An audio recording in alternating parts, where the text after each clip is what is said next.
Welcome to the Steve Stine Guitar Podcast, brought to you by GuitarZoom.com. If you want to improve your guitar playing, keep listening. If you want to improve even faster, go to GuitarZoom.com, where you'll find all of Steve's premium courses, masterclasses, and memberships that'll help you quickly and easily improve your playing. Now here's your host, Steve Stine. Hey Dan, how you doing, bud? I'm doing great, sir. Good. How are you? I'm good. Enjoying playing this one again. I haven't seen you break out that guitar in a while. Yeah, well, it was tuned. Normally I tune it down a half step and then I drop tune from there and I play it in one of the bands that I'm in that tuning. But so oftentimes the strings are set up for that kind of tuning. And there's still those strings on here right now. So they're a little thicker than I normally would play in standard tuning. But so often I'll have a guitar that I'll tune a certain way, and then I only use it for that band and those rehearsals and those songs. And then it just sits there and it collects dust in between the rehearsals and stuff like that. And then I feel bad. So I hear you, man. Well, it sounds great. And yeah, it's a fun guitar to play. Yeah. No reverse headstock. It's cool. Yeah. Man, dude, thanks for being here. And I want to thank everybody for joining us as you're kind of coming in here and trickling in as we're starting this live session. I want to thank all of you for being here.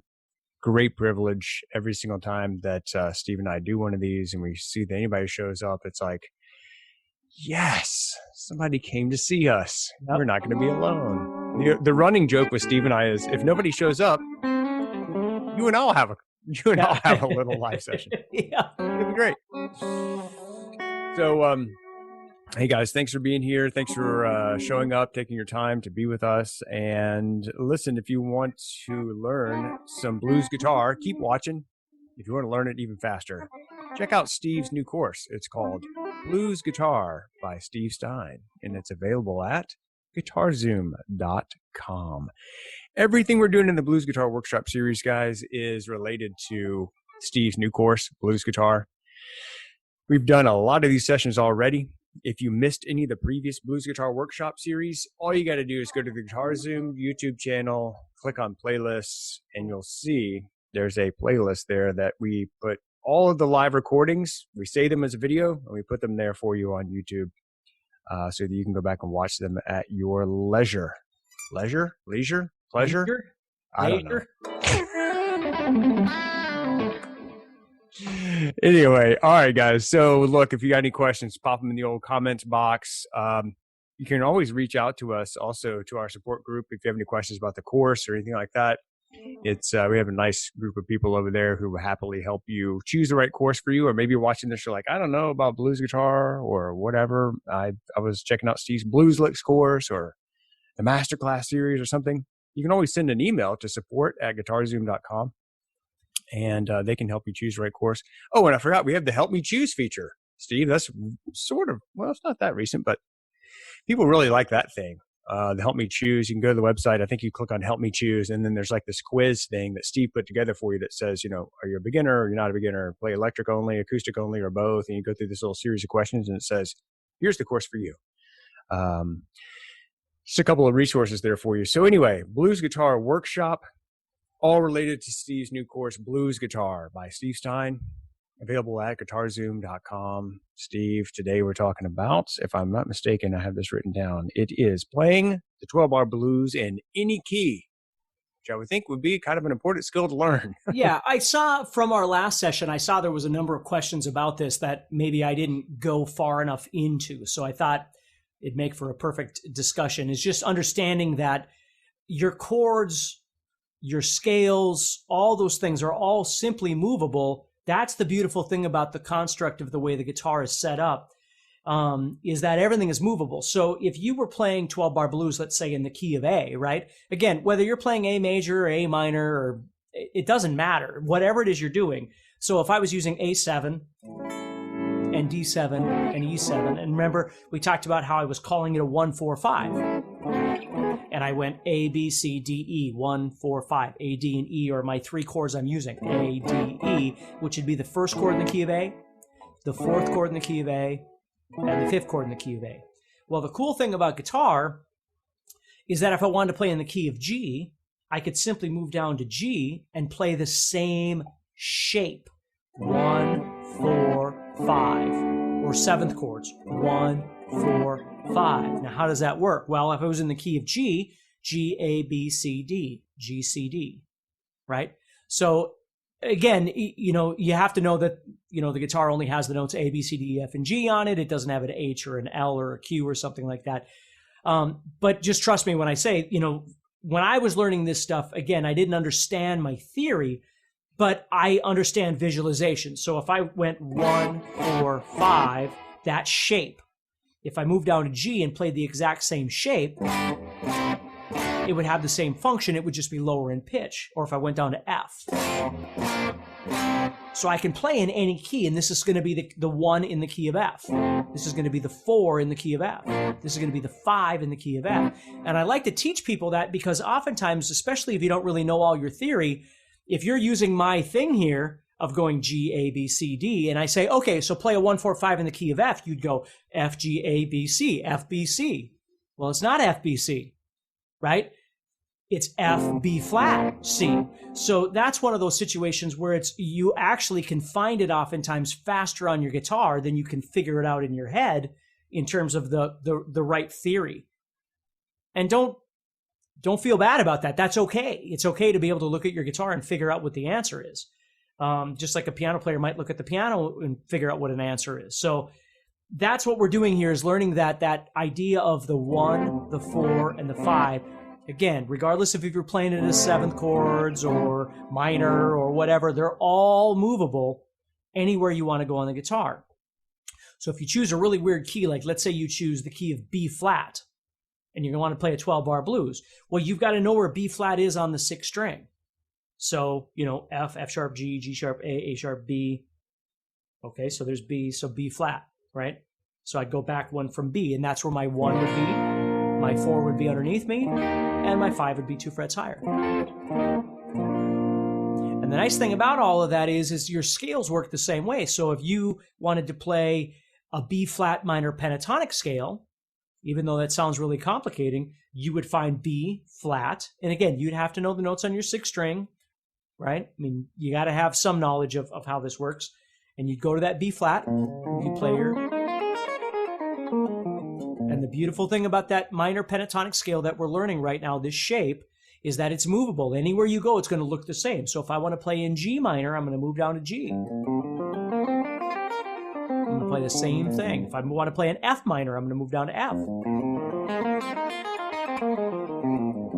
So any of that information is movable anywhere you want to go in any key. That is really cool. Yeah.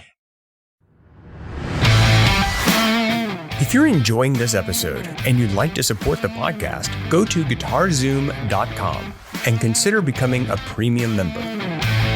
There are 3 memberships to choose from. VIP, which gives you instant access to a library of short but powerful courses as well as new bite-sized lessons each month. There's also Play Songs that gives you step-by-step lessons so you can learn to play your favorite songs fast. And finally, there's Masterclass, university-level training on everything from soloing to music theory, from blues to home recording. For more info about these memberships and all the premium courses available to you, go to GuitarZoom.com. Now back to the podcast. One of the things that Steve and I noticed is that some of the questions and comments in this blues guitar workshop series that we're doing for you here is like, how do you play a G pentatonic, or how do you play an A pentatonic, or how do you play a 12-bar blues in A? How do you play it's like, that's the whole point of this particular session, guys, is that you need to understand that once you got that 12-bar blues, that form that he's showing you, the 1, 4, and 5, it goes anywhere. All you got to do is choose your string. And even if you don't even know the actual note that it is, that form never changes. You could play it on the 12th fret, start on the 12th fret, and it's the same form. If you devoid your brain of black and white keys on a piano or sharps and flats in a key, if you kind of blank that out and just understand in a general sense, if you're in the key of G and you're doing, do, re, mi, fa, sol, la, ti, do, right? You're singing do, re, mi, fa, sol, la, ti, do. And you move to G sharp and you sing do, re, mi, fa, sol, la, ti, do. You're doing the same thing you did in G. You're just doing it a little higher, right? Mm-hmm. Or if you want to do B, do, re, mi, fa, sol, la, ti, do, you're just moving up to B and doing the same thing. Now, when you do that, of course, in the background, the notes are changing and all this sort of thing is happening. But on the top side, it's just do, re, mi, fa, sol, la, ti, do is happening in whatever key you want to put it in, right? So that's the thing to remember is that, if somebody said, hey, let's play blues in F, and you're like, oh my gosh, I've never played in blues in F in my life. You have, because you play any key that you've ever played in, all you're going to do is move down to F and play 1, 4, and 5, and then your minor pentatonic. Now, needless to say, all of these concepts can be expanded. F minor pentatonic doesn't just exist at the first fret. It's all over the fretboard. Just like G is all over the fretboard and D is but these are all concepts that you have to work your way into, right? I mean, I can play one chords. If I was playing 1, 4, 5 in the key of G, I can play G other places on the guitar. It doesn't have to be at the 3rd fret here, right? I could play G all over the guitar. But again, those are, I don't want to say advanced, but they're advanced concepts from where we are right now. And this is where I always caution people, if you don't know how to play, if you don't know level 1, don't try and do level 7, because there's all this stuff in between that you're going to excitedly go to level 7 and go, oh, this is really great. But then there's all these things missing in between where you're going to go, at some point, your brain's going to go, I'm missing information here. I'm not putting this together. And then your comfort goes away and your confidence goes away and your understanding goes away. And so that's why you always want to start with just something very straightforward and understand the idea. So if you want to play, a great thing to do is just think about it in your head. If you wanted to play 12-bar blues in the key of D, the first thing you'd have to do is you'd have to know where D is on the 6th string. And then you can plug your 4 in underneath and your 5 2 frets higher. Now, the second thing, I should say the third thing really is, if you wanted to explain to somebody what you are playing, you would have to know what the chords are or the notes are on the 5th string as well, right? Because you'd have to know this is a D and this is a G and this is an A. To explain it to somebody doesn't mean you couldn't play it. You could play it without understanding anything about it. But if you want to tell your buddy, hey, the 12-bar blues in the key of D is D and G and A, right? You'd have to know what those notes are. And I know this because, again, when I was a kid and I was learning power chords and bar chords, I could learn songs by ear. I had a really good ability, and I still do, of figuring out things by ear. So I could figure out songs, whatever they are.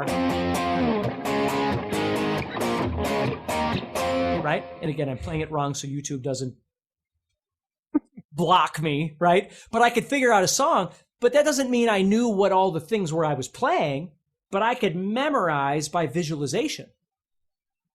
I could memorize by how many, frets they were apart and what it looked like. And I've always had this construct in my brain of visualization of, which I think most guitar players do versus maybe some other instruments, but they build these shapes. Like everything that you do builds these various shapes. So this 1, 4, 5 is a shape collection, right, of 3 different things. And I just plug it in wherever I want to go. And I can play my blues there.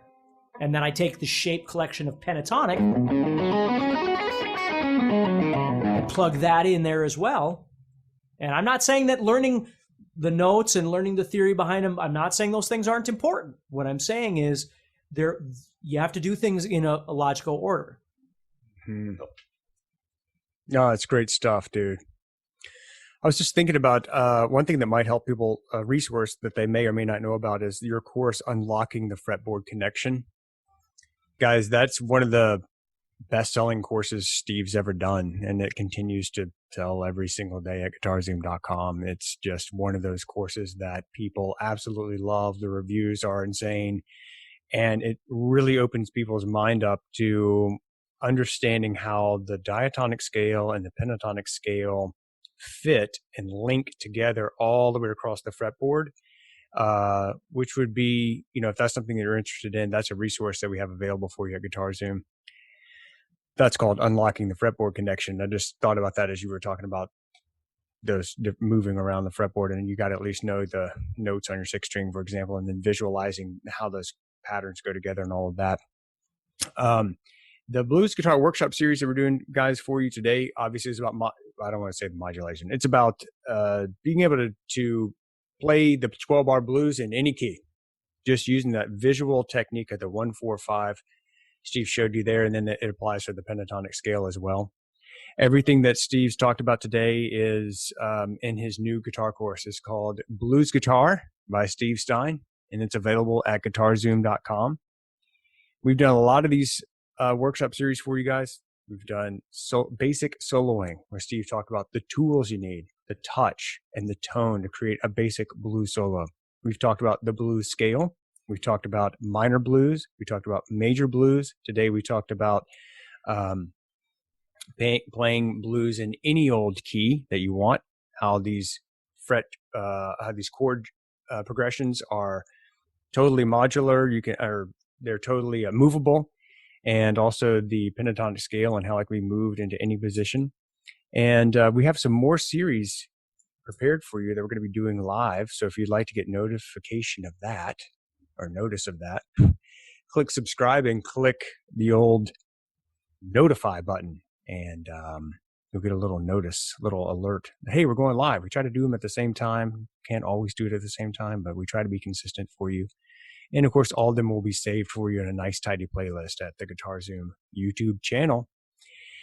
If you enjoyed this session, you might want to check out Steve's course, Blues Guitar by Steve Stine at GuitarZoom.com. Steve, what else do you want to add to this, my friend? I think that's enough. I think it is too. Guys, thanks again for being here. Really appreciate you. We'll see you in the next session. See ya. Awesome. Take care, everybody. Talk to you soon, Dan. See you, bud. Next time on the Steve Stine Guitar Podcast. So we've talked a lot about, the first thing we talked about in these sessions is minor pentatonic. And the reason is because we talk about, like, if we wanted A minor pentatonic, we put our first finger on A and we play pentatonic. And this is what I first learned. And when I first started learning scales and all that sort of thing, many, many years ago, I learned minor pentatonic. And then I learned 12-bar blues, right? So I learned A7 and D7 and E7, which again, we talked about all that. But there was always a disconnect in my brain as to why I was playing something called minor over something called major. And I never understood why, right?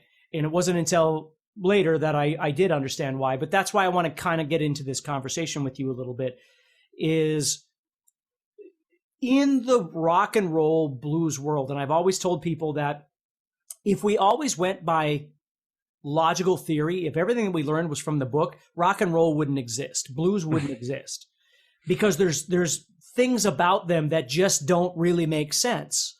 And we can try and define them and all these sorts of things, but the truth is that it's more about sound than it is about logic.